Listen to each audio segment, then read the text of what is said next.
¿Qué sentido? Toma esto, no quieren, ¿no? Están yendo, un niño está tomando su helado o cualquier cosa y pum, le empuja y se ríe, se alegra, ¿no? No hagas eso, le dice, pero ¿en qué tenemos que luchar con ellos? Enseñarles a hacer lo bueno.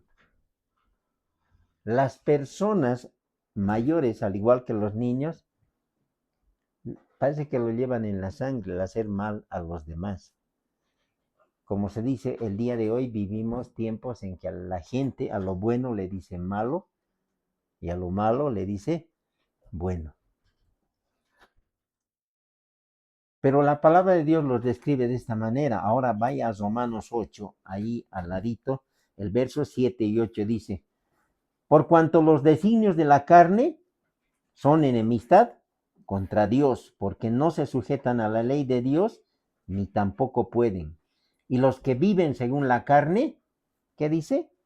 No pueden agradar a Dios, ¿no? Entonces, ese es el hombre natural, ese es el hombre depravado, como lo dice la palabra de Dios.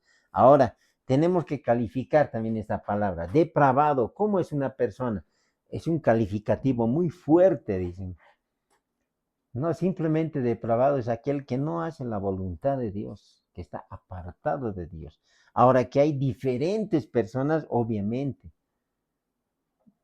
Hay personas que asesinan niños, que matan personas, que violan niños, violan mujeres. Son depravados, igual están apartados, alejados de la ciudadanía de Dios. Pero aquella persona que tiene ese tipo de pensamiento, que no es lo que la palabra de Dios dice, que no hace, la palabra lo identifica de esta manera, lo describe acertadamente de esta manera. No pueden agradar a Dios. Vaya a Efesios, el capítulo 2, el verso 12. Mire lo que dice la palabra del Señor. Desde el verso 11 y 12. A ver, ¿nos puede ayudar, pastor, por favor? Efesios 2, el verso 11 y 12. Dice así la palabra del Señor. Por tanto, acordaos de que en otro tiempo vosotros, los gentiles, en cuanto a la carne, erais llamados en circuncisión por la llamada circuncisión hecha con mano en la carne. En aquel tiempo estabais sin Cristo, alejados de la ciudadanía de Israel y ajenos a los pactos de la promesa, sin esperanza y sin Dios en el mundo. Miren, ¿cómo es esta? ¿Cómo nos describe el Señor antes? Nuestra vida pasada, cuando nosotros éramos hombres naturales, que no percibíamos las cosas de Dios, ¿sí? Porque mirábamos, ¿no? En algún momento, a ver, antes, recordemos un poco nuestra vida pasada. Los que han nacido, yo siempre digo, dentro de un matrimonio cristiano, supuestamente han ido a la iglesia desde muy pequeños, ¿sí? Pero también eso nos da una lección bien grande, ¿no?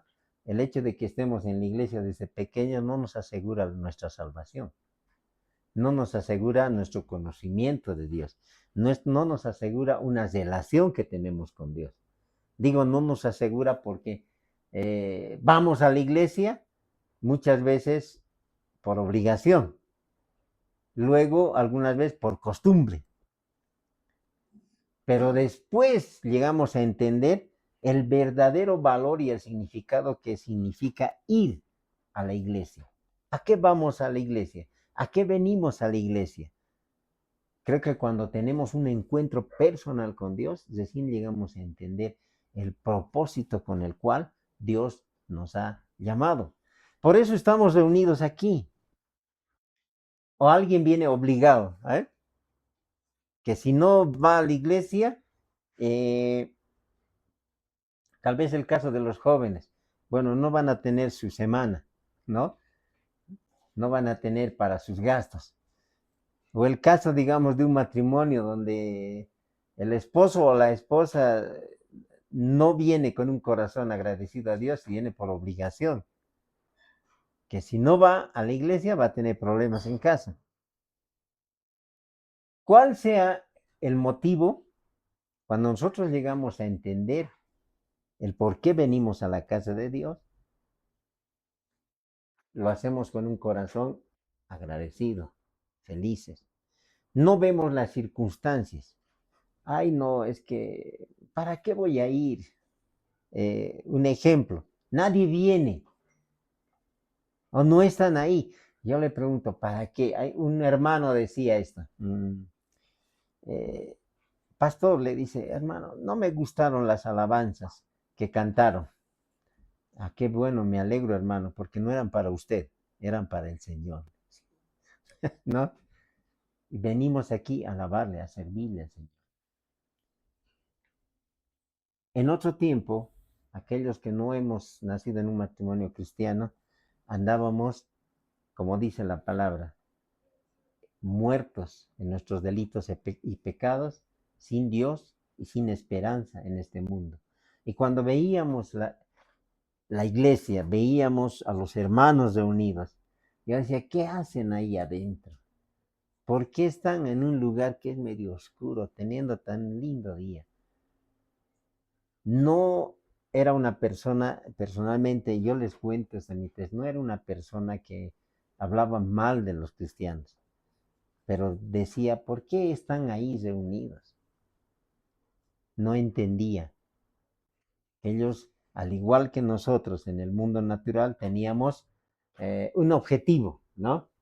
¿Cuál era el mío? Era ir, jugar, divertirme, pasarla bien con mis amigos y estaba mi vida hecha. Ahora entiendo que los hermanos estaban reunidos en ese lugar, ¿para qué?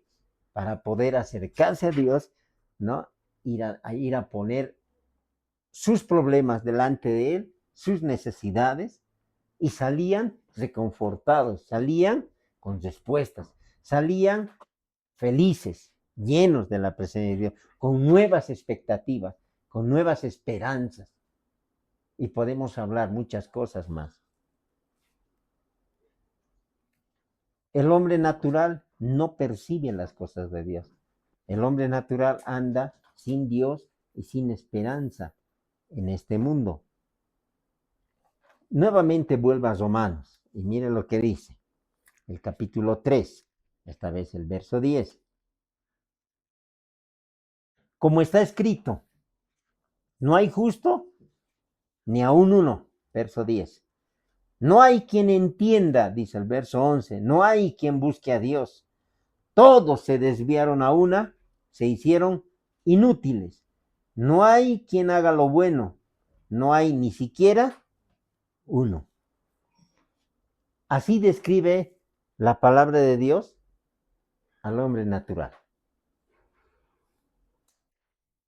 Y así éramos nosotros antes de tener una relación con el Señor. En estas simples palabras me la dijo a mí el Señor. El día que tú vengas a la iglesia, no vengas por las personas, porque maldito es el hombre que confía en el hombre. El día que tú vengas a la iglesia, ven por mí. Y en ese momento entré en razón. Claro, tienes razón.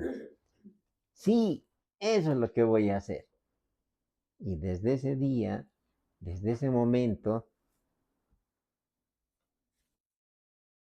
mi relación con el Señor cambió de una manera muy diferente. Tal vez antes yo iba a la iglesia simplemente como oyente, luego iba como simpatizante, al último iba por una obligación, porque tenía un cargo en la iglesia. Y al final ya no fue de esa manera, sino fui porque entendí un llamado de parte de Dios. No sabía en ese momento qué es lo que el Señor quería que yo haga, pero sí me dijo, el día que tú vengas, ven por mí. Y eso es lo que nosotros tenemos que entender. Cuando venimos a la iglesia, venimos a servirle, venimos a encontrarnos con Él. Ya no somos ese hombre natural que no percibe las cosas de Dios, que está sin Dios, con demon, y sin esperanza.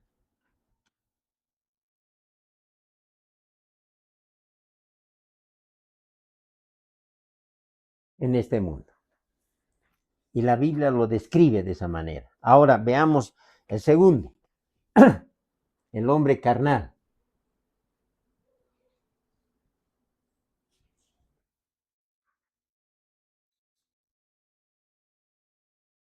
¿Qué dice la Biblia acerca de este hombre? Vamos a 1 Corintios, el capítulo 3,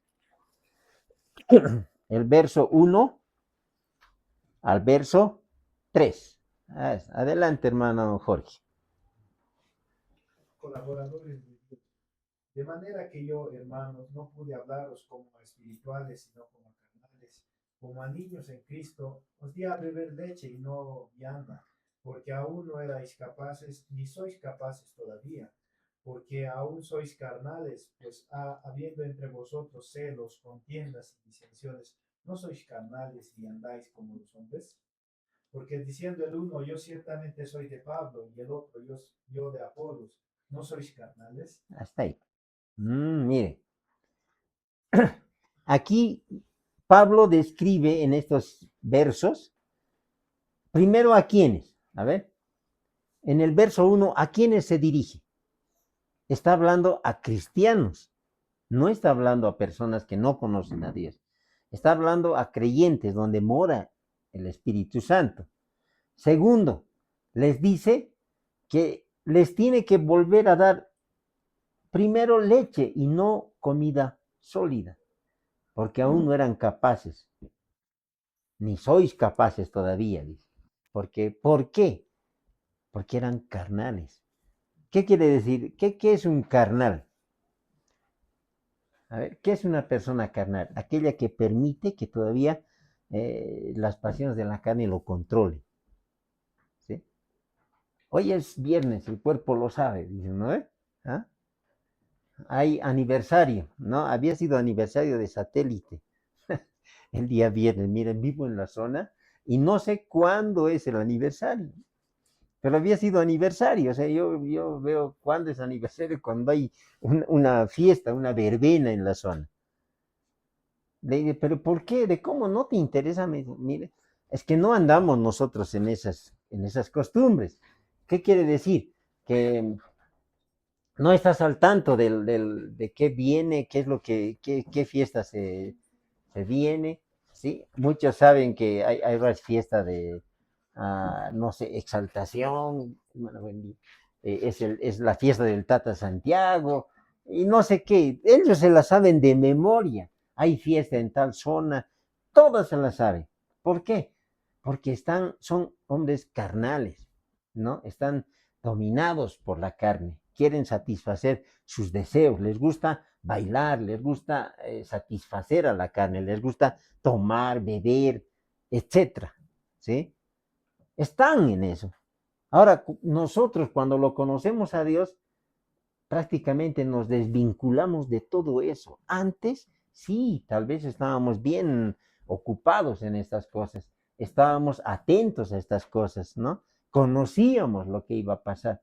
Hay fiesta en tal lugar, viajaremos, haremos esto, y te invitan. Pero ahora cuando tú vienes a conocerlo al Señor, ¿qué es lo que ya buscas? Ya buscas otras actividades, ¿no? El caso, por ejemplo, de la señorita. Hay un curso de ministerio de panderos y van en busca de eso. Pero cuando no eres cristiano, ¿qué están buscando las señoritas? ¿En qué se ocupan? ¿Cuál es el afán que tienen? ¿Ah? ¿Qué es lo que priorizan ellos? ¿Venir a la iglesia? No, ellos no conocen, no perciben las cosas de Dios. Si el hombre natural es así, el hombre carnal, que es dominado por las pasiones, y miren lo que Pablo dice, tristemente, ¿a quiénes está hablando? Anotemos el texto. 1 Corintios 3, del 1 al 3. Mire, está hablando a quiénes. Primero está hablando a cristianos. Tristemente le pondremos. Tristemente, Pablo se dirige a quiénes, a cristianos en quien mora el Espíritu Santo.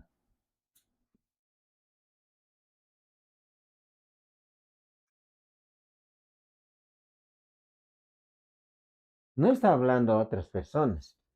O sea, ¿cómo es esto? O sea, que los creyentes pueden ser carnales. No pude hablarles como espirituales, sino como a carnales. ¿Y qué es un carnal? Es un niño en Cristo,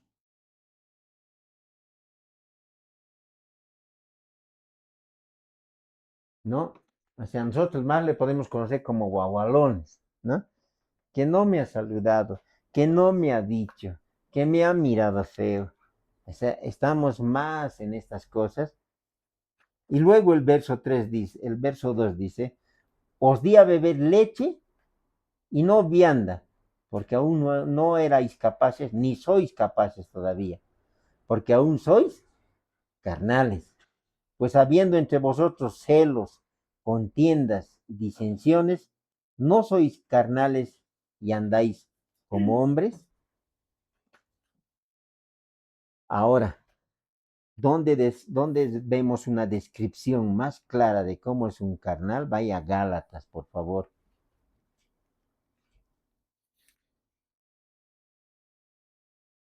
El capítulo 5.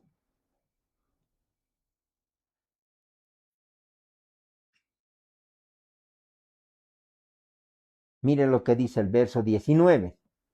Y manifiestas son las obras de la carne, que son adulterio, fornicación, inmundicia, lascivia, idolatría, hechicerías, enemistades, pleitos, celos, iras, contiendas, disensiones, herejías, envidias, homicidios, borracheras, orgías y cosas semejantes a estas, acerca de las cuales os amonesto, como ya os lo he dicho antes, que los que practican tales cosas no heredarán el reino de Dios. Hace una diferencia. Pablo aquí también hace una diferencia. Son niños en Cristo, los creyentes que no han crecido, que no han aprendido, ¿sí? Que nunca han puesto en práctica lo que es la palabra de Dios. Y por último tenemos el hombre espiritual. ¿Qué es el hombre espiritual? A ver, una definición. A ver, ¿qué es para nosotros el hombre espiritual? Hermano Jay.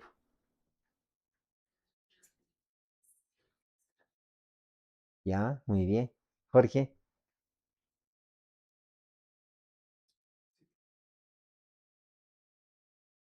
el que hace la voluntad de Dios. Muy bien.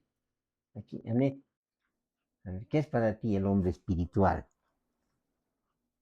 No lo entiendes todavía. Muy bien. Hermana,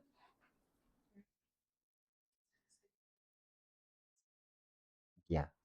Le ponemos un concepto. Lo que dice la hermana y Jorge están bien.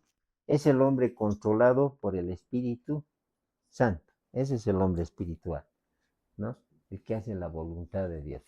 Si tú eres controlado por el Espíritu Santo, entonces vas a hacer lo que Dios pone en tu corazón, lo que Dios te dice, ¿sí? Y Él te va a llevar a hacer siempre la voluntad de Dios, ¿no? Entonces, Él no te va a llevar como alguien, un hermano, a manera de broma, dice, ¿no? Pastor, estoy yendo a buscar una tentación para vencerlo, ¿no? El Espíritu no te va a llevar a buscar una tentación para que la venzas. Puede haber la tentación, se puede presentar, ¿no? Pero Él va a hacer que tú la superes. Ahora, ¿qué dice Primera Corintios capítulo 2, el verso 15? Seguimos ahí. Dice, en cambio el espiritual juzga todas las cosas, pero él no es juzgado de nadie. El hombre espiritual juzga todas las cosas, pero él no es juzgado de nadie, porque conoce a Dios y hace la voluntad de Dios. ¿Sí? Y por el conocimiento que tiene de la palabra de Dios, él juzga las cosas. Esto está mal. Esto no se debe hacer así. Esto se debe hacer de esta manera. Pero cuando nosotros no somos guiados por el Espíritu Santo, no sabemos qué vamos a hacer. Eh, Pienso que esto debe ser la mejor manera, es tu pensamiento. Pero cuando eres guiado por el Espíritu Santo, entonces tú pones en práctica lo que la palabra de Dios dice. Entonces, algún momento tenemos una actividad aquí. A ver, este problema, digamos, hay un matrimonio. ¿Debería haber padrinos? Una vez decía, ¿no? No hay patriarcas, no es consejero. ¿Qué es al fin y al cabo? ¿Qué es lo que la palabra de Dios nos dice en cuanto al matrimonio? A ver, aquí hay, a ver, vamos a escuchar. ¿Es bíblico tener padrinos, hermana Jaylee? No. ¿Qué deberíamos tener? Ya. Hermano Jorge, ¿eh? Lo que es, sepas. Ya. Se han ido incorporando dentro de la iglesia.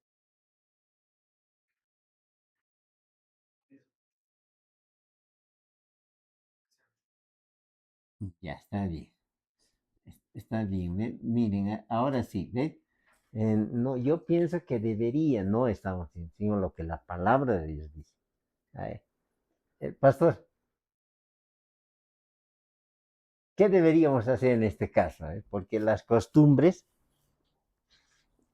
quieras o no, han entrado dentro de lo que es la iglesia y de lo que dice la palabra del Señor.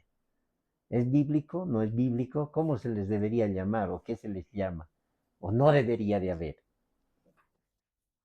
Porque el hombre espiritual dice, juzga todas las cosas. Adelante.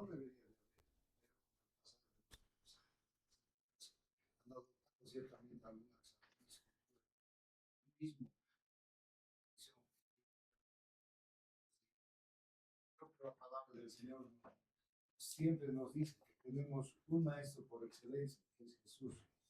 De la misma manera debe ser en el matrimonio, el mejor consejero es nuestro Señor Jesús. Amén. Miren, ahí nos vamos a lo que es, lo que dice la palabra. Personalmente, la palabra de Dios dice, hay un mandamiento, por tanto, dejará el hombre a su padre y a su madre y se unirá a su mujer y los dos serán una sola carne.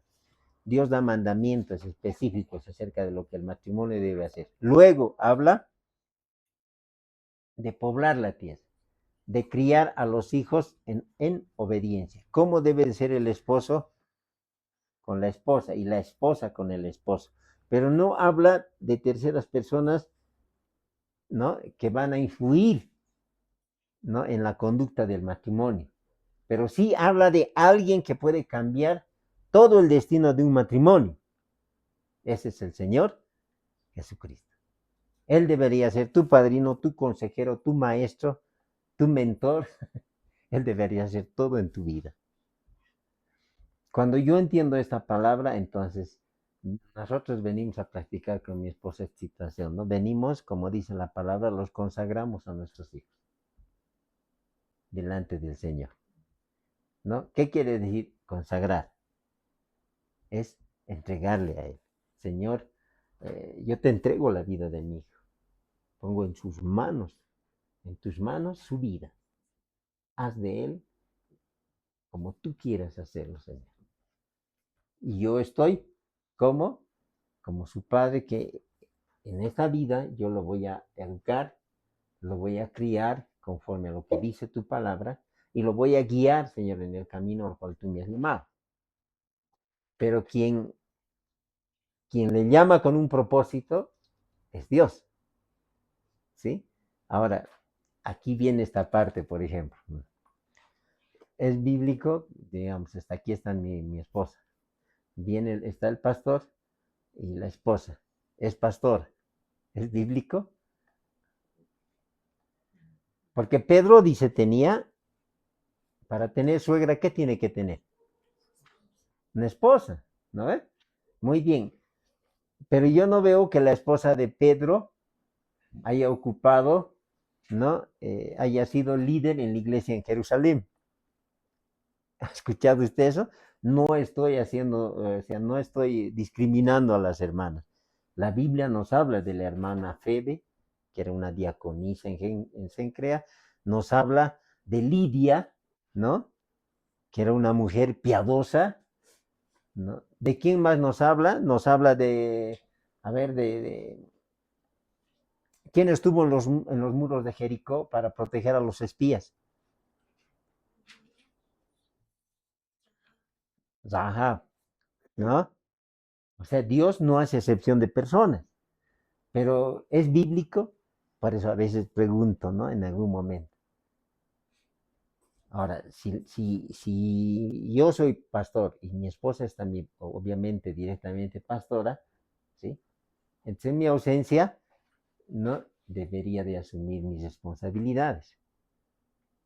Pero dice la palabra que la esposa es ayuda idónea,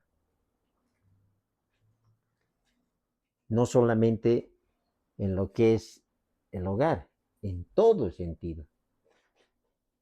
Ahora entiendo un poco lo que dicen, vamos a hablar un lenguaje pastoral. Yo decía, pero ¿por qué hablamos eso? ¿Sabe por qué se habla eso? Cuando un hermano tiene una necesidad, ¿a quién acude?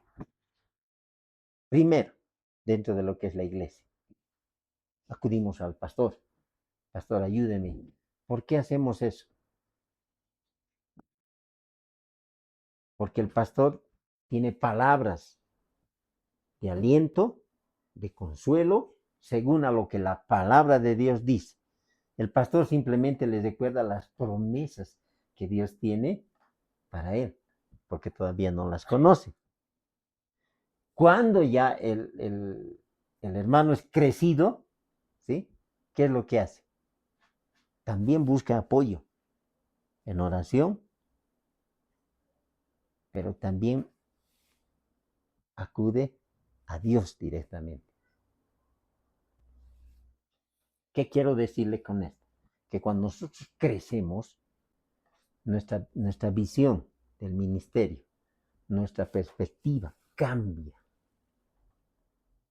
Ya estamos preparando. Esta es una escuela donde nosotros nos estamos preparando. ¿Con qué propósito? Para servirle al Señor. ¿En qué ministerio? Dios lo sabe. ¿Y cuál es el anhelo que tú tienes en tu corazón? Somos un cuerpo. Yo digo, gracias a Dios tenemos en esta iglesia hermanas de oración. Le digo, gracias a Dios. ¿Sabe por qué? Porque las hermanas que oran son las que mantienen la iglesia de pie. Escúcheme bien. Sí. A veces pensamos que el pastor es todo dentro de la iglesia. No lo es. ¿Sí? ¿Quién es el obispo de nuestras almas? A ver, hermanos, hablemos algo. Sigamos aprendiendo, sigamos creciendo. Jesucristo es el obispo de nuestras almas. Es quien vela por cada uno de nosotros. Él quien intercede, quien ora. La palabra de Dios dice que Él es nuestro abogado. Pero ¿por qué necesitamos abogado? No somos delincuentes, pero sí somos pecadores. Entonces Cristo intercede por nosotros. Padre, dale una oportunidad más. No es que ya, a ver, una conversación le hagamos, pero es que constantemente está equivocándose en lo mismo. Padre, dale una oportunidad más. Y cuando el Padre ya no quiere asentir, el Jesucristo le muestra, yo he muerto por él, yo he pagado el precio por él. Y le muestra las manos eh, con las marcas de los clavos. Y el Padre dice, sí, le voy a dar una oportunidad más. Y nuevamente seguimos de pie. Él intercede por nosotros. Nos equivocamos, nos equivocamos. Dios intercede por nosotros todo el tiempo. Pedro le dice, Satanás os ha pedido para zarandearos. Y el Señor le dice, pero yo he rogado por ti, para que tu fe no falte.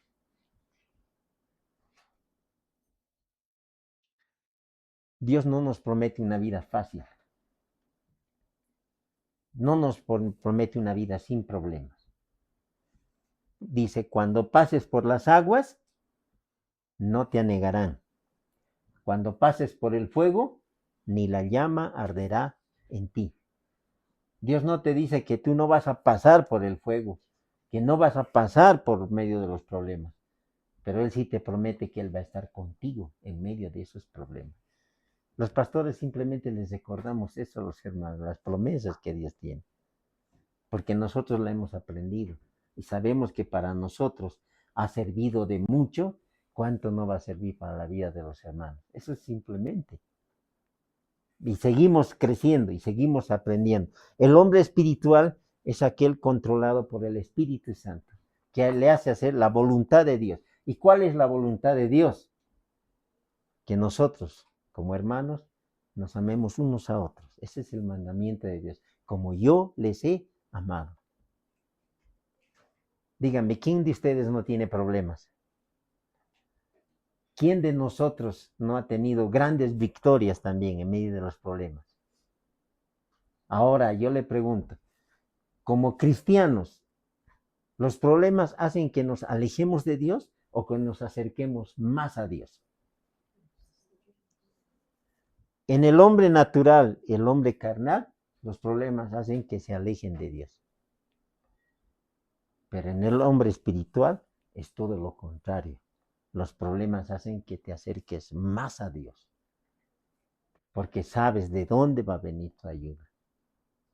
Job decía, aunque Él me matare, en Él esperaré. Y esa es nuestra palabra ahora. Y alguna vez de decir, no, yo les digo, ¿sabe? Dios conoce mi corazón. Yo puedo dejar cualquier cosa, menos el camino del Señor. Y alguien dice, ucha, qué pastor, qué fe. No, yo simplemente he aprendido esto. ¿Sabe qué? Que fuera de Dios no hay nada más. ¿De qué me sirve ganar el mundo y perder mi alma? ¿De qué me sirve? ¿De qué le servirá al hombre? Cuando muere Hugo Chávez, dice, ni todos sus millones que ha robado le han podido salvar. Así, ¿no? Y las personas son así. Tienen tanto dinero que ni toda su vida les va a alcanzar para gastarlo, pero quieren más. Y cuando muere una persona, ¿qué lleva? Ni siquiera los mejores zapatos que tiene. Discúlpenme, les ponen, ¿cómo se llama? De cartón. ¿Qué se llama, pero? Sandalias, ¿no? O abarquitas, digamos, ¿no? Nosotros le ponen esas abarcas de cartón, unos huevos, ¿no? Y le ponen unos huevos, no sé para qué los ponen, pero les ponen huevos. Y, y con eso lo empiezan, ¿no? Y ni siquiera pueden ponerse cómodamente. Cuando el cuerpo se enfría, ¿sabe qué es lo que hacen? El cuerpo no puede moverse. Les rompen literalmente para que entre la camisa y esté doblada. Así generalmente creo están, ¿no? O así. No me sé fijar, no soy muy observador, ¿no? O tal vez con los vasos rectos le pondrán, no lo sé, pero no sé querer ver al difunto, porque me causa mucha tristeza. Prefiero recordarle como lo he conocido, ¿sí? Así, porque cuando le ves ahí, aparte de que le colocan el cloroformo, le tapan la nariz, cambia la persona, ¿no? Cambia. Entonces no quiero tener ese recuerdo. Prefiero recordarle como les he conocido, así. Esto está en mi mente, punto. Ahí quiero quedar. Entonces, queridos hermanos, sigamos. Que sea Dios quien controle nuestras vidas. Yo pido a Dios que todos nos mantengamos en este lugar, que seamos hombres y mujeres llenos de la presencia de Dios, y no como Pablo los describe, ¿no? Bebés en Cristo. Estas tres categorías lo vemos en la palabra. Ahora, estamos viendo su condición actual. Ahora veamos su destino, por último.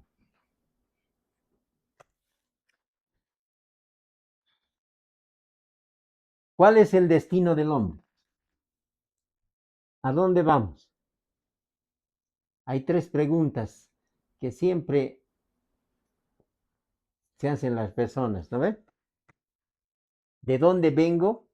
¿Para qué estoy aquí? ¿Y a dónde voy? Creo que ya hemos respondido dos preguntas. ¿De dónde venimos? ¿Por qué? ¿Con qué propósito estoy aquí? ¿Cuáles son los deberes que Dios nos ha dado? Ahora, ¿cuál es mi destino? Vayamos a responder lo que dice la palabra. En su desesperación, miren, el patriarca Job, miren lo que dice. Vaya al libro de Job, por favor. Ya les he pescado, ¿no? Job, ¿dónde se encuentra? Antes de Salmos. Muy bien.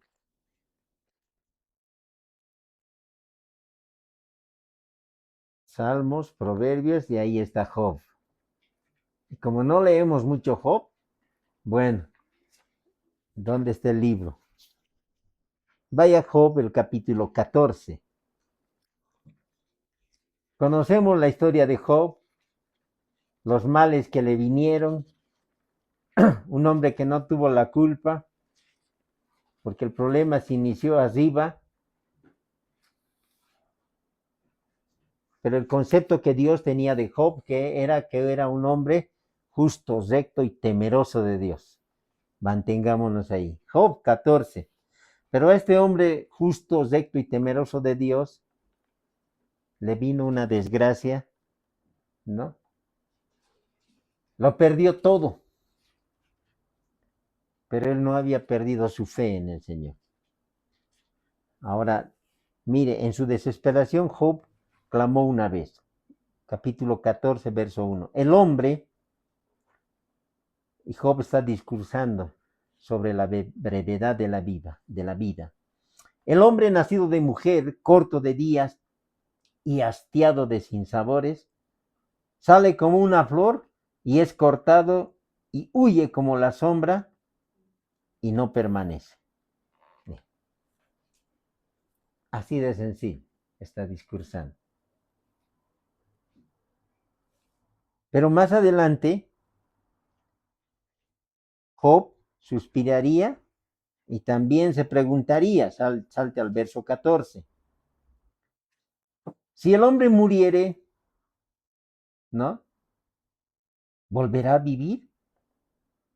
Todos los días de mi edad esperaré hasta que venga mi liberación, ¿no? Él mismo pregunta y él mismo también se vuelve a responder. Discurso acerca de lo que es la brevedad de la vida. Para nosotros es mucho tiempo, pero la vida se pasa en un abrir y cerrar de ojos, hermano. Así que tenemos que aprovechar el tiempo. Más adelante, finalmente, pase al capítulo 19, el verso 25. Vamos a ver cómo Job reafirma su fe en Dios, ¿no? Y Job confía en que Dios lo va a justificar. ¿Y cuál va a ser su destino? Verso 25 y verso 26. Después de estar hablando de lo que es la brevedad de la vida, Job, reafirmando su fe, dice, yo sé que mi Redentor vive y al fin se levantará sobre el polvo y después de deshecha esta mi piel, en mi carne he de ver a Dios. Mire, él sabía que la carne se descompone, ¿sí? Después de deshecha esta mi piel, ¿qué es lo que dice? en mi carne he de ver Dios. ¿Cómo es esto posible? Él está hablando de la resurrección, ¿sí? Porque lo va a ver y lo vamos a ver al Señor si somos fieles, ¿sí? Y ahorita nos preocupamos de un problema, ¿no? Ay, no, no sé qué va a pasar, que si esto me pasa, que si no me pasa, que si muero o no muero. Pablo decía, a ver, qué es la vida para un cristiano? ¿Eh? ¿Qué es la vida? A ver, vamos a filosofar un poquito. ¿Qué es la vida para usted, hermana? Muy bien. Yaili.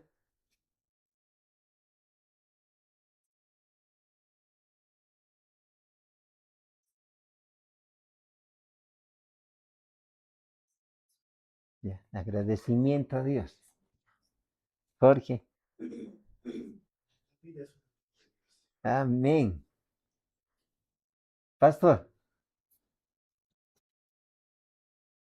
¿qué es la vida para un cristiano? Es un regalo, Dios, y son días de experiencia, de vivencia. Muy bien. Hermana María.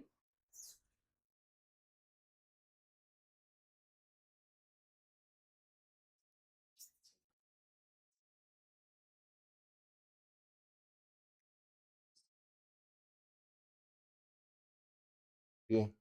Vemos la vida como un don, como un regalo de Dios, como el cuidado constante que Dios tiene con nosotros. Esa es la vida para un cristiano. Y Pablo lo decía así, para mí el vivir es Cristo y el morir mejor todavía que eso. ¿Por qué? Porque ya no voy a vivir solamente esperando lo que Dios me diga, el cuidado de Dios, sino cuando muera voy a estar para siempre con Él, a su lado, a sus pies. Mejor es estar con Cristo, pero por causa de vosotros tengo que estar todavía con ustedes. Para un cristiano la muerte es ganancia.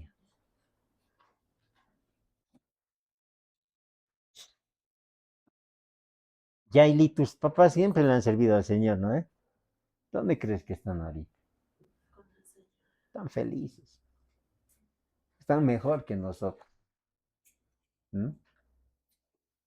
Y díganme, yo les pregunto, a ver, aquí las familias tienen problemas. Cuando muere un familiar, muere una persona, ¿no? Qué es lo que deja? Todo lo que ha trabajado. ¿Sabe qué decía el predicador?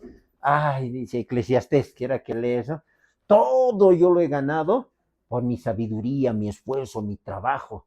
Y un día de morir y todo lo que por lo que yo he trabajado lo voy a dejar para otro, para que goce otro, decía el predicador. Y es lo que pasa en esta vida, ¿sí? ¿Qué llevamos? Nada. ¿Cree que las personas que están en la presencia del Señor están tristes por las cosas que han dejado aquí abajo? Sí, no, no, no es nada, hermano. Lo que nos espera arriba no se compara con nada en lo que tenemos aquí abajo. Pero los que se quedan aquí abajo tienen problemas por lo que es los bienes. Y eso no es en una sola familia, es en todas las familias. ¿Sí?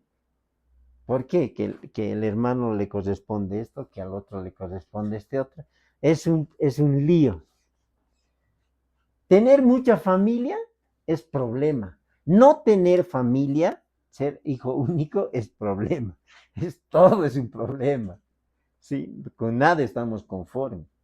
Pero el hombre espiritual, ¿sí? No mira las cosas de abajo, sino las de arriba, las que están en el cielo.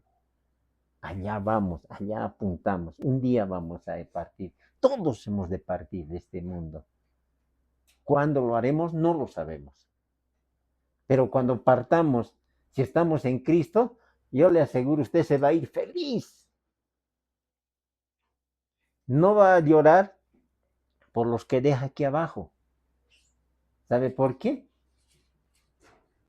¿Sabe por qué no va a llorar por los que se quedan acá abajo? ¿Se ha preguntado alguna vez? Yo quiero saber cómo será la vida allá. Y leo Apocalipsis. Y veo cómo el Señor dice, va a preparar un lugar para nosotros. Las personas mayores ya pensamos en la muerte. Los jóvenes piensan en el futuro. ¿Qué voy a estudiar? ¿Qué voy a hacer esto? ¿Sí? Si algún momento voy a tener mi familia, voy a construirme una casa como a mí me gusta, voy a tener esto. Están pensando en ello. Las personas mayores estamos pensando en cómo va a ser nuestro futuro allá. Qué diferente es el pensamiento. Pero todos estamos reunidos aquí con un propósito. ¿Cuál es? El de alabarle al Señor. ¿Y cree que Dios no conoce el anhelo de su corazón? Conoce el anhelo de su corazón y se preocupa.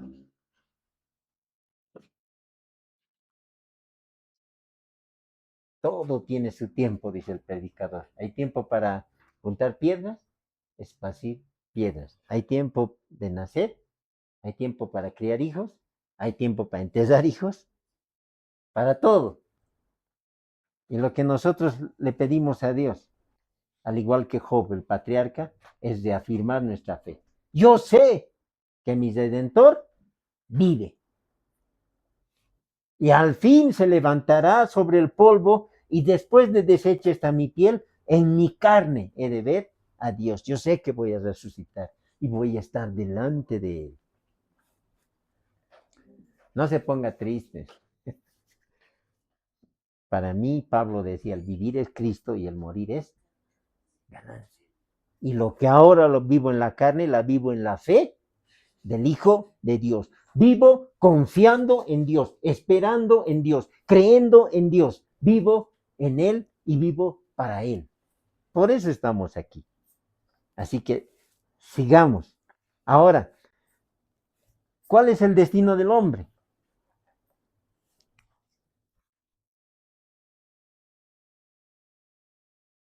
Estar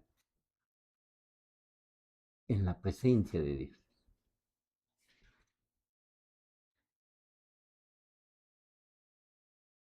Ahora quiero compartirle brevemente lo que las personas creen o lo que enseñan, las ideas falsas acerca del destino del hombre. ¿A dónde va a estar el Señor? ¿O dónde va a estar el hombre? ¿Usted ha escuchado hablar del nirvana? Es una filosofía oriental. ¿Sí? Los hindúes creen esto. Y ellos enseñan que al morir el hombre termina toda su existencia. Ahí fue y nunca más será. Listo, terminó. Final. Pero ¿qué dice la Biblia? Vamos. Mateo 17:3. Hermana, Primera Corintios, el capítulo 15, el verso 12. Hermana Salomé. Pastor, Primera Corintios 15 también y al verso 42. Ahora, ¿pero qué dice la Biblia? Vamos a ir brevemente. Mateo 17:13. Adelante, hermana. Hermana Jay. Usted, hermana, Primera Corintios, hermana Salomé. Sí, el verso 3. Y mire lo que dice la palabra del Señor.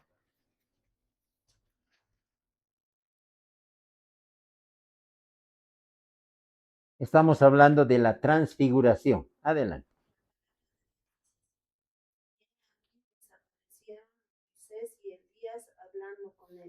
Y el verso 2 dice, y se transfiguró delante de ellos.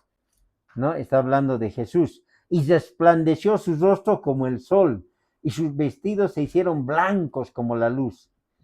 Y junto con él estaban Moisés y Elías. O sea que, ¿hace cuánto tiempo murió Moisés? Más de 400 años. Elías fue arrebatado, ¿sí? Pero si ellos dicen que según esta filosofía oriental, que el hombre desaparece y no existe más, pero la Biblia dice que Moisés murió, Elías fue arrebatado, pero se le aparecieron a Jesús, ¿sí? En vestiduras blancas. Entonces, eso es lo que la Biblia refuta. Ahora vamos a 1 Corintios capítulo 15 y mire lo que nos enseña el Señor. El verso 12. Pero si se predica de Cristo, que resucitó de los muertos, ¿cómo dicen algunos de vosotros que no tiene resurrección? Mire, nosotros predicamos, ¿no? ¿Qué predicamos? La resurrección de los muertos, que Cristo resucitó. ¿Cómo dicen otros que no hay resurrección? Que mueren y se terminó. Ahora mire lo que dice más adelante. Si Cristo no resucitó, verso 13, porque si no hay resurrección de muertos, tampoco Cristo resucitó. Y si Cristo no resucitó, vana es entonces nuestra predicación, vana también nuestra fe. Y sois hallados falsos testigos de Dios, porque hemos testificado de Dios que Él resucitó a Cristo, al cual no resucitó, si en verdad los muertos no resucitan. Porque si los muertos no resucitan, tampoco Cristo resucitó. Y si Cristo no resucitó, vuestra fe es vana. Aún estáis en vuestros pecados. ¿Qué le parece? Así que va a escuchar este tipo de enseñanzas, pero ¿qué dice la palabra? Que sí resucitó. La Biblia enseña todo lo contrario. El verso 42, pastor, por favor. Así también es la resurrección de los muertos. Se siembra en corrupción, se suscitará en incorrupción. ¿Qué le parece? ¿Cómo vamos a resucitar? Con cuerpos incorruptibles, como del de nuestro Señor. ¿Qué quiere decir? Que no vamos a morir, que vamos a vivir eternamente. ¿Vale la pena pagar un pequeño precio en esta vida para recibir algo eterno? Sea fiel, no se aparte, persevere. En el corto tiempo de vida que Dios nos ha dado, ¿sabe qué? Hemos visto hermanos llegar a la iglesia, familias enteras llegar a la iglesia, familias enteras volverse al mundo, pero nosotros seguimos de pie. ¿Sigues en la iglesia? Sí. Pero los hermanos son así malos, sí, tienes toda la razón, son malos. Pero al que le sirvo, no es así. Yo no voy a servir a los hermanos, yo voy a servirle a Dios. Yo le sigo a Él, yo voy a la iglesia por Él. Y si alguna vez Él me va a fallar, como dice Job, aunque Él me matare, en Él esperaré. Punto. ¿Sí? Si Dios nos quita todo y no tenemos nada, voy a seguir creyendo en Él. Voy a seguir esperando en Él. Y si Dios me da todo en esta vida, voy a vivir agradecido para Él, sabiendo que todo lo que tengo no me pertenece, ni aún mi vida, porque lo único que yo tengo, ¿qué es, hermano? La libre decisión de servirle. Eso es lo único que yo tengo. Y se lo voy a entregar al Señor. Amén. Sigamos. Hay otros que hablan acerca del restauracionismo. ¿Qué quiere decir esto? Todos los hombres van a tener una segunda oportunidad de recibir a Dios. Van a morir, pero Dios les va a dar otra oportunidad para que lo puedan recibir. Esto es un engaño. La palabra de Dios, ¿qué dice? Que aquel que muere, el juicio. Vamos a Juan, a ver, vamos. Juan 3:3. Evangelio de Juan. Jorge, ayúdame. Juan 3:3. Pastor, Juan 3:16 al 18. Adelante. Respondió Jesús y le dijo, de cierto te digo, que el que no naciere de nuevo no puede ver el reino de Dios. Muy bien, le está hablando de un requisito primordial a Nicodemo. Tienes que nacer de nuevo, ¿no? O sea, ¿qué quiere decir nacer de nuevo? No puede entrar en el vientre de su madre y nacer. Lo que es nacido de la carne, carne es. Lo que es nacido del espíritu, espíritu es. Si tú no naces de arriba, no puedes entrar al reino de Dios. ¿Sí? ¿Y cómo nacemos de nuevo? ¿Cómo tenemos ese privilegio? Juan 1:12 nos dice, mas a todos los que les recibieron, a los que creen en su nombre, les dio el privilegio, el derecho, la potestad de ser hechos hijos de Dios. Y al ser un hijo de Dios, venimos a ser hermanos con Cristo, coherederos con Cristo, y tenemos el privilegio de estar ahí dentro con el Señor. Ahora, vamos a Juan 3:16. Adelante, pastor, al 18. Que de tal manera amó Dios que todo aquel que en él cree no se pierda, tenga vida eterna. Porque no envió Dios a su Hijo al mundo para condenar al mundo, sino para que el mundo sea salvo por él.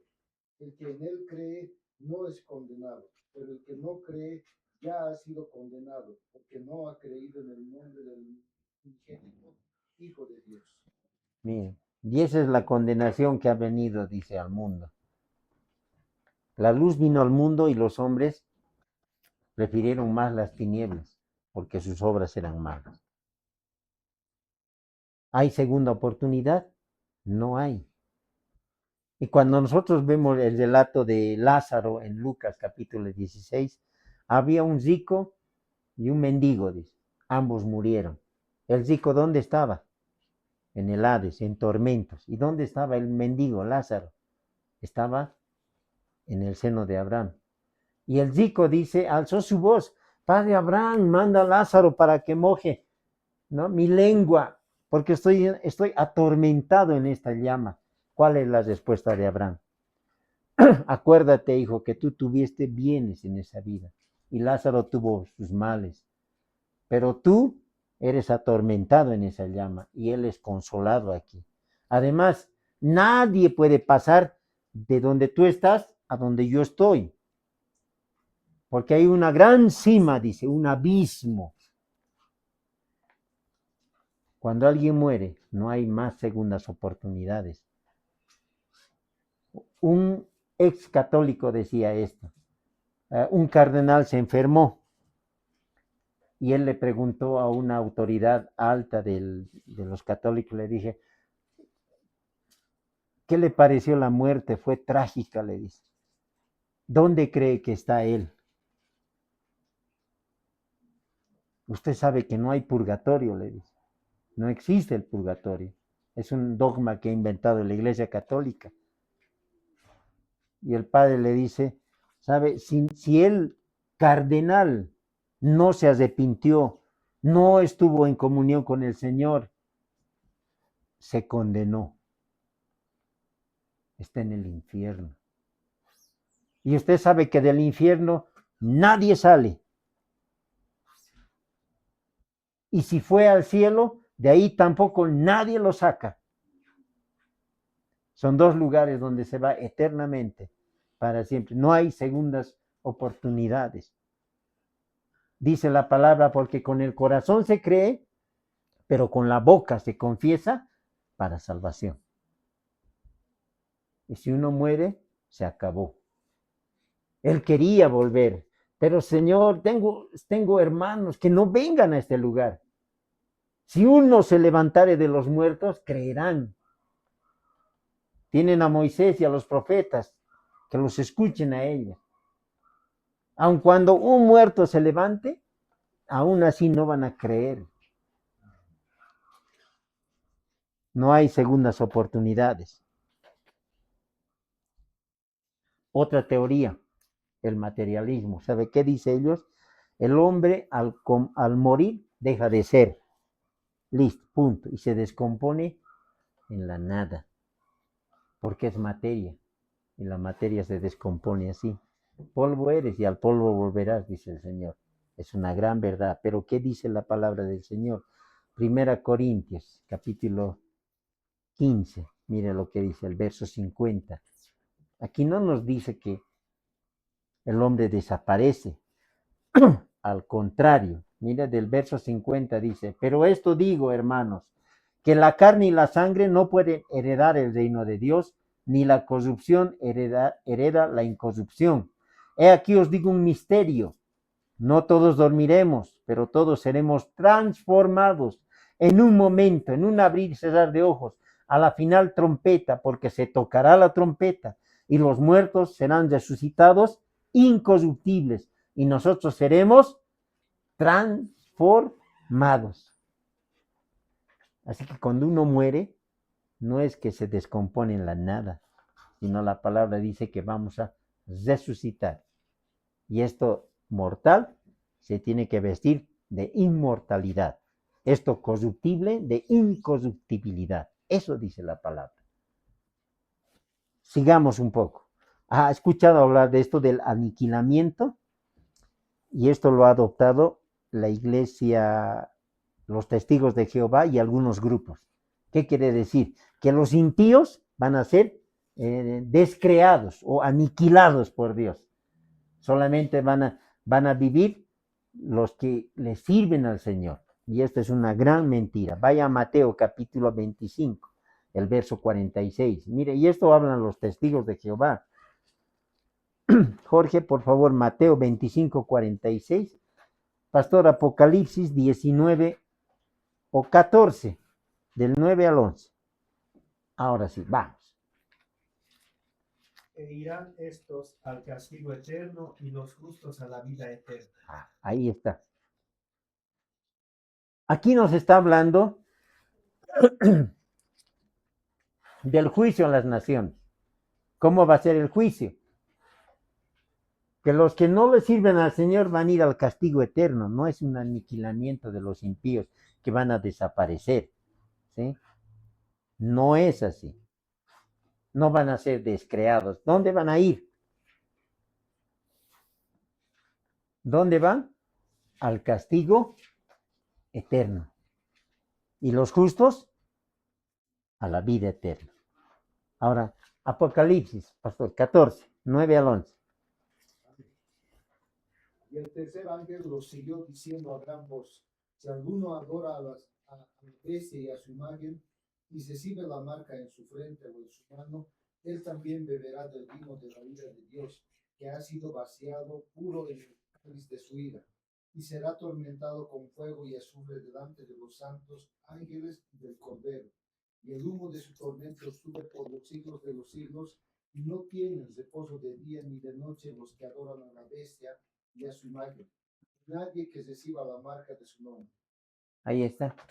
Habla de un juicio eterno. No habla de que van a desaparecer. Dios los va a descrear o los va a eliminar. Cuando Dios nos crea eternos. ¿Sí? Que vamos a vivir todos eternamente, lo vamos a hacer. Creyentes y no creyentes, justos e injustos, todos. Todos vamos a morir y todos también vamos a vivir eternamente. ¿Dónde? Es la pregunta. ¿Dónde? ¿Con Dios o alejados de Dios? ¿Vamos a ser como el rico o como el mendigo, como Lázaro? Luego viene esta doctrina del purgatorio, que es un lugar intermedio. Cuando una persona muere, es un dogma de la Iglesia Católica, pero el purgatorio no existe. No es que allá vamos a ir a pagar. ¿Sabe cómo es este dogma? Dice, son los pecados veniales, ¿sí? Aquellos que todavía tienen la oportunidad todavía de salvarse, van a este lugar. Es el engaño más grande que la Iglesia ha puesto para tropiezo de las personas. Porque uno dice, no, debe estar en el purgatorio. Está purgando sus penas y no es así. Mire lo que dice la palabra de Dios. Vamos a Hebreos, todos por favor, el capítulo 9. Mire, vamos a leer rápidamente. El tiempo nos gana. El verso 11 dice, pero estando ya presente Cristo, sumo sacerdote de los bienes venideros, por el más amplio y más perfecto tabernáculo no hecho de manos, es decir, no de esta creación, y no por sangre de machos cabríos ni de becerros, sino por su propia sangre, entró una vez para siempre en el lugar santísimo, habiendo obtenido eterna redención. Porque si la sangre de los toros, de los machos cabríos y las cenizas de la becerra rociadas a los inmundos santifican para la purificación de la carne, cuánto más la sangre de Cristo, el cual mediante el Espíritu eterno se ofreció a sí mismo sin mancha a Dios, limpiará vuestras conciencias de obras muertas para que sirváis al Dios vivo. Nos está hablando de la eterna salvación que una sola vez se recibe y no es por una segunda oportunidad que podemos tener el purgatorio. No existe. Salte al verso 24, 9:24. Mire lo que dice. Porque no entró Cristo en el santuario hecho de mano, figura del verdadero, sino en el cielo mismo, para presentarse ahora por nosotros ante Dios, y no para ofrecerse muchas veces, como entra el sumo sacerdote en el lugar santísimo cada año con sangre ajena. De otra manera, le hubiera sido necesario padecer muchas veces desde el principio del mundo, pero ahora, en la consumación de los siglos, se presentó una vez para siempre por el sacrificio de sí mismo para quitar de en medio el pecado. Y de la manera que está establecida para los hombres, que mueran una sola vez y después de esto, el juicio. Y no hay más. No hay un lugar intermedio, no hay el purgatorio. Mueres, el juicio. Vida eterna o condenación eterna. Así de sencillo. Otro más que han puesto los católicos es el limbo. ¿Ha escuchado esto? ¿Qué es el limbo? El lugar donde van todos los niños no bautizados. Ay, no, yo escucho esto. Se va a casar mi hija, ahora tengo que hacerle bautizar. Es que yo no le he hecho bautizar. Y en la iglesia le están sacando multa tras multa para que tenga su certificado de bautizo y recién le casan por la iglesia católica, ¿no? ¿Ha escuchado eso? Muy bien. ¿Quiénes más van al limbo? Aquellos que, cómo le dice? Los incompetentes. Aquellos que están medio, ¿cómo le dicen? Medio tontitos, así. Los que no tienen las mismas facultades que nosotros. Ellos también van al limbo. Ahora, ¿qué es lo que, qué es el limbo? Es un lugar de alegría natural, pero no es el cielo. Y al igual que el purgatorio, es otro lugarcito aparte. ¿Se imagina? ¿Qué dice la palabra? Vamos a Mateo capítulo 18. Mire, nos enseña la palabra de Dios desde el verso 1 para adelante. Vamos a dar lectura. Nos está hablando quién es el mayor, quién es el más grande. En aquel tiempo los discípulos les vinieron a Jesús, le preguntaron, ¿quién es el más grande en el reino de los cielos? Y llamando Jesús a un niño, lo puso en medio de ellos. Y le dijo, de cierto os digo que si no os volvéis si no os hacéis como niños, no entraréis en el reino de los cielos. Así que cualquiera que se humille como este niño, este es mayor en el reino de los cielos. Y cualquiera que reciba en mi nombre a un niño como este, a mí me recibe. Y cualquiera que haga tropezar a alguno de esos pequeños que creen en mí, mejor le fuera que se le colgase del cuello una piedra de molino de asno y que se le hundiese en lo profundo del mar. Ay del mundo por los tropiezos, porque es necesario que vengan tropiezos, pero ay de aquel hombre por quien viene el tropiezo. Por tanto, si tu mano derecha te es ocasión de caer, córtalo. Verso 9, si tu ojo te es ocasión de caer, sácalo. El verso 10, mirad que no menospreciéis a uno de estos pequeños, porque os digo que sus ángeles en los cielos ven siempre el rostro de mi Padre que está en los cielos. Está hablando de que los niños, ¿quiénes son? Los primeros en el reino de los cielos. Y no en el limbo como ellos enseñan. ¿Quieres ser más grande? Tienes que ser como uno de estos pequeños. ¿Dónde va un niño cuando muere? ¿Al limbo? No, va a la presencia de Dios. Pero pastor, si ha nacido en pecado, ¿recuerda? Cuando uno no ha escuchado el Evangelio de Cristo va a ser juzgado. ¿Por qué? Por su conciencia, porque la conciencia le dice las cosas malas y las cosas buenas que han hecho. Los niños tienen esa conciencia, son inocentes, ¿no? Tienen malos pensamientos.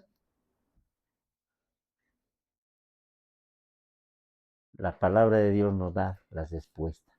Ahora, con esto quiero terminar. ¿Cuál es el destino del hombre entonces? ¿Cuál es su destino? Antes de la cruz, ¿cómo era?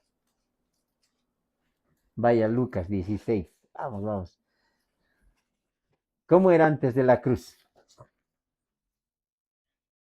El verso 22, 16, 22. Aconteció que murió el mendigo y fue llevado por los ángeles al seno de Abraham, y murió también el rico y fue sepultado, y estaba en el Hades. Antes de la cruz había dos lugares donde iban.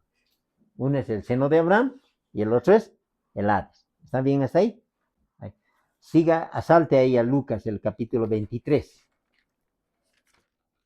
Ahí a la vueltita, el verso 43. Y nos está hablando de la sentencia.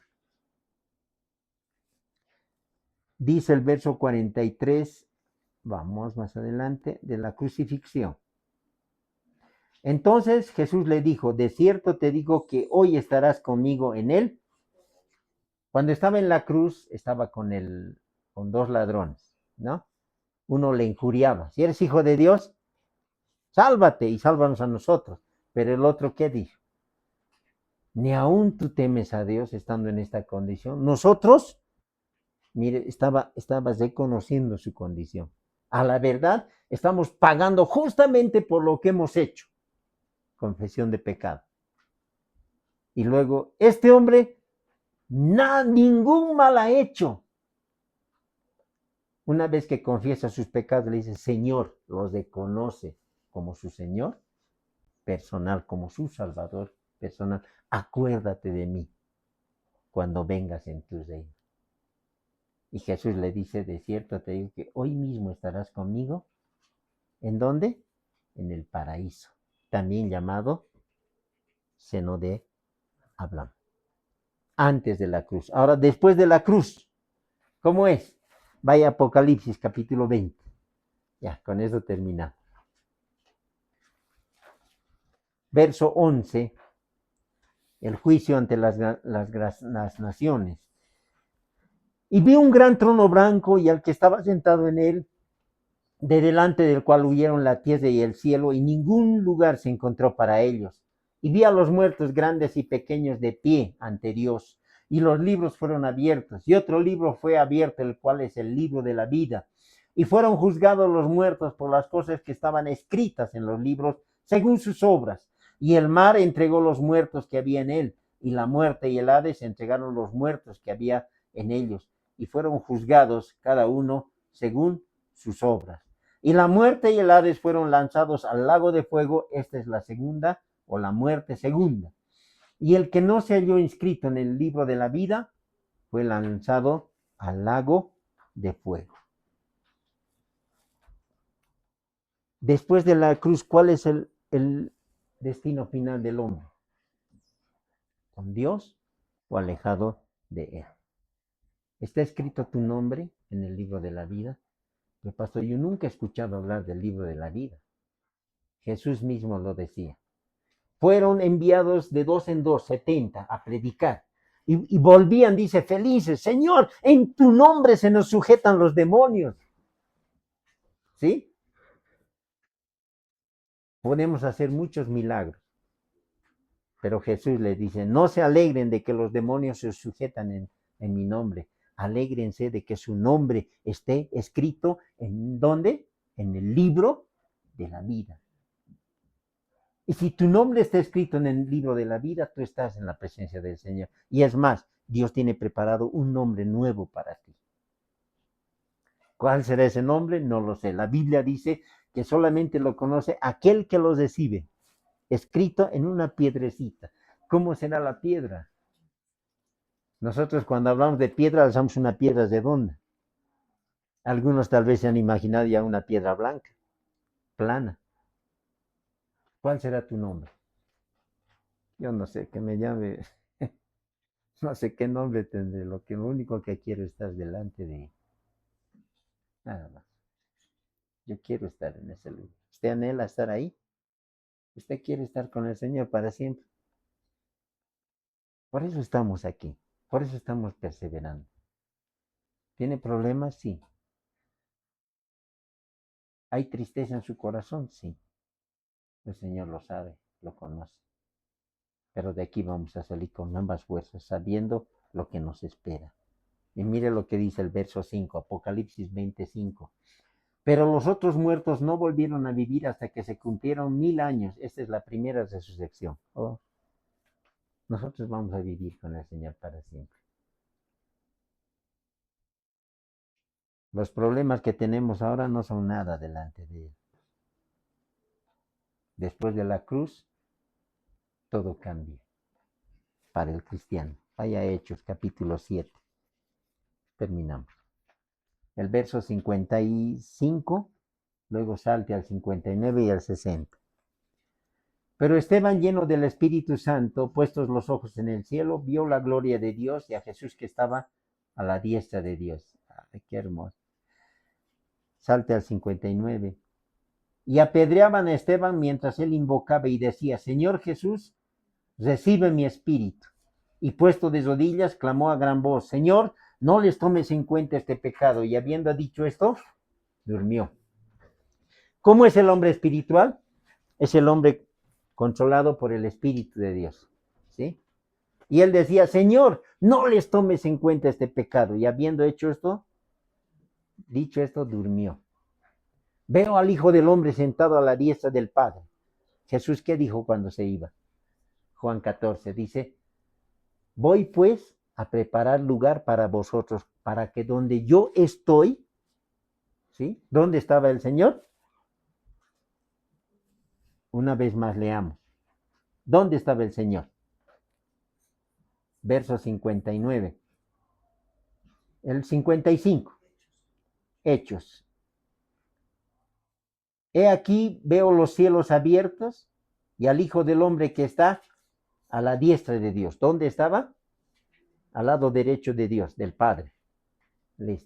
¿Cuál es la promesa de Jesús en Juan 14? Voy a preparar lugar para vosotros, para que donde yo estoy, ustedes también estén. ¿Dónde es nuestro destino final? Allá en el cielo. ¿Sí? Después de la cruz, Dios tiene preparado para nosotros el cielo. Pablo decía: yo conozco un hombre que fue arrebatado al tercer cielo. No sé si fui en espíritu o con todo mi cuerpo, pero a él no les permitido revelar las cosas que allí vio. Juan lo describe después, pero Pablo ya había estado en ese lugar. Y ahí también nosotros vamos a estar. ¿Quién es más grande en el reino de los cielos? Aquel que es como un niño. ¿Sí? Yo le miro a él bien inocente. ¿Sí? ¿Qué pasa si muere en este momento? Está con el Señor. Yo le digo eso y le aseguro eso, porque la palabra de Dios lo dice. ¿Y sabe por qué va a ser juzgado él? Por su conciencia. ¿Cuántas cosas malas crees que ha hecho él?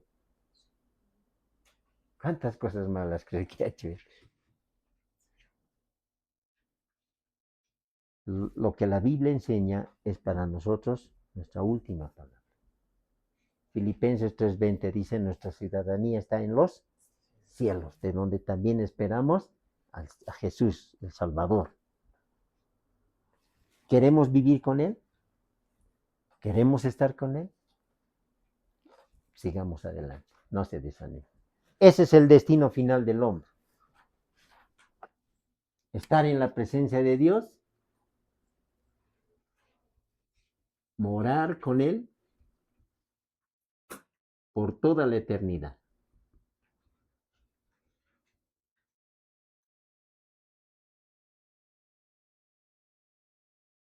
Por eso estamos reunidos aquí.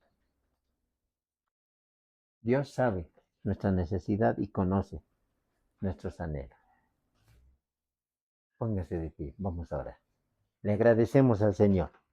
Mire, terminamos la doctrina del hombre con esto. Así que usted ya sabe cuál es el origen del hombre, su naturaleza, sus deberes, su trágica caída, cuál es su condición actual y su destino. Antes nosotros éramos como este hombre natural, no percibíamos las cosas de Dios. Luego éramos como todo hombre o como toda mujer.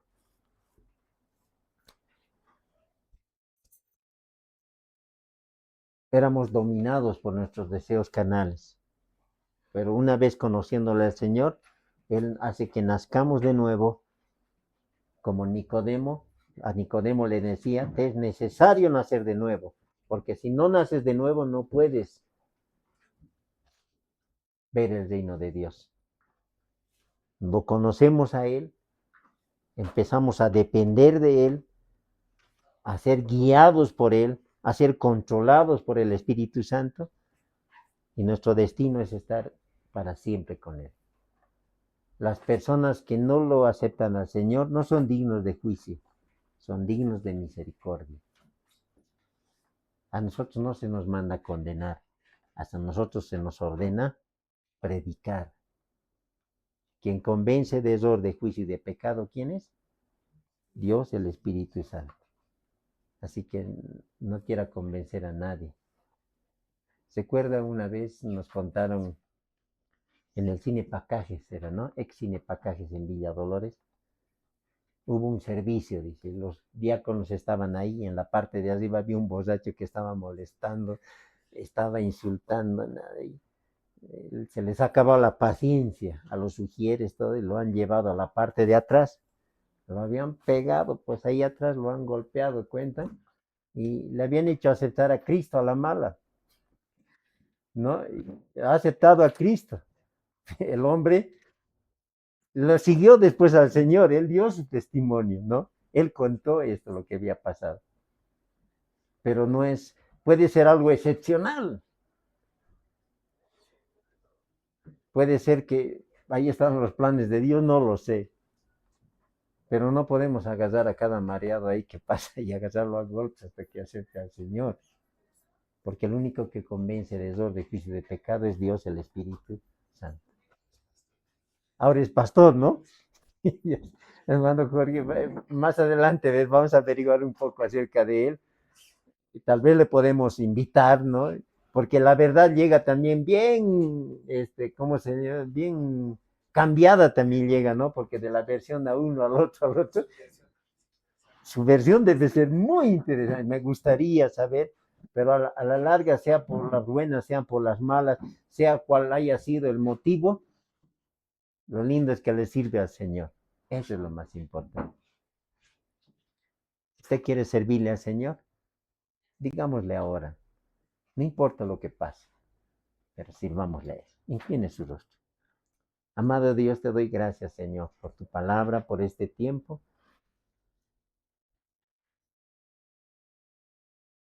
Conocerte a ti es conocer tu palabra, Señor.